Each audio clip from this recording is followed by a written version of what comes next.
আজ রাজ্যে ধর্ষণ বিরোধী অপরাজিতা বিল পাশ হলো আর চুঁচুড়াতে দাদার কীর্তি ফুটে উঠল। রাজ্যের মুখ্যমন্ত্রী নারীদের নিরাপত্তা দেওয়ার জন্য বিল পাশ করছেন, আর একদিকে চুঁচুড়া বিধায়ক পুরকর্মীকে বাড়িতে কাজের জন্য রাখছেন। পুরকর্মী নয়নমণি মল্লিক বিস্ফোরক অভিযোগ করছেন, রূপশ্রী কন্যাশ্রী ফিল-আপের পাশাপাশি বাড়ির কাজ করাতেন।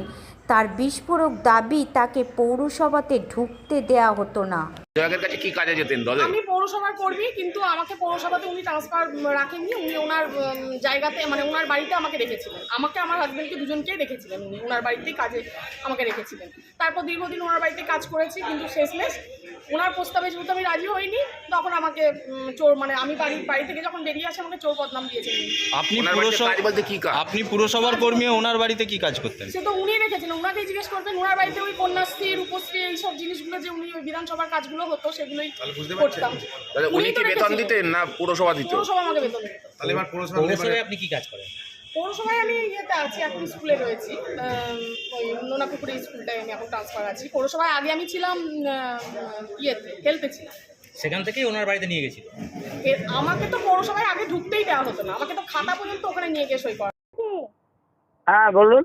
বলছি, আপনার বিরুদ্ধে একজন পৌরসভার কর্মচারী ও মহিলা কর্মচারী অভিযোগ তুলছে, আপনি তাকে দিয়ে বাড়িতে কাজ করাতেন। কি বলবেন এই বিষয়টা? না, আমি এসব ব্যাপারে কিছু বলবো না। পৌরসভার এক মহিলা কর্মী অভিযোগ করছে, তাদের পৌরসভার কাজ করে, কিন্তু তিনি বিধায়কের পৌরসভার কর্মী, কিন্তু তাকে পৌরসভায় কাজ করতে দেওয়া হতো না।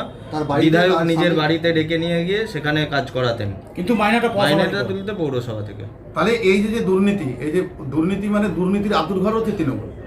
এখানে শুধু এত সামান্য কিছু যেটা উঠে আছে সেটা আপনারা জানেন, আর যেটা ভিতরে ভিতরে চলতে থাকে সেটা আপনারা জানেন না। আজকে সরকারি পয়সা তাদেরকে দেওয়া হচ্ছে, অথচ নিজের বাড়িতে কাজ করানো হচ্ছে। এটা কত বড় দুর্নীতি, কত বড় জালিয়াতি! তাই এটা এখানেই বোঝা যাচ্ছে যে পৌরসভায় যাকে কাজে দেওয়া হয়েছে তাকে তার বাড়ির নিজের কাজ করানো হচ্ছে। অতএব সেক্ষেত্রে দুর্নীতিগ্রস্ত এই এমএলএ আমার মনে হয় না আর থাকা উচিত আছে। পৌরসভার খাতা তার বাড়িতে যেত অ্যাটেন্ডেন্সে, সেই খাতায় উনি ওই বিধায়কের বাড়িতে বসে সই করতেন পৌরসভা। এটাই তো সরকার চালাচ্ছে, বাড়িতে বসে বসে সরকার চালাচ্ছে, আর ওদিকে পৌরসভা অন্ধকার হয়ে যাচ্ছে।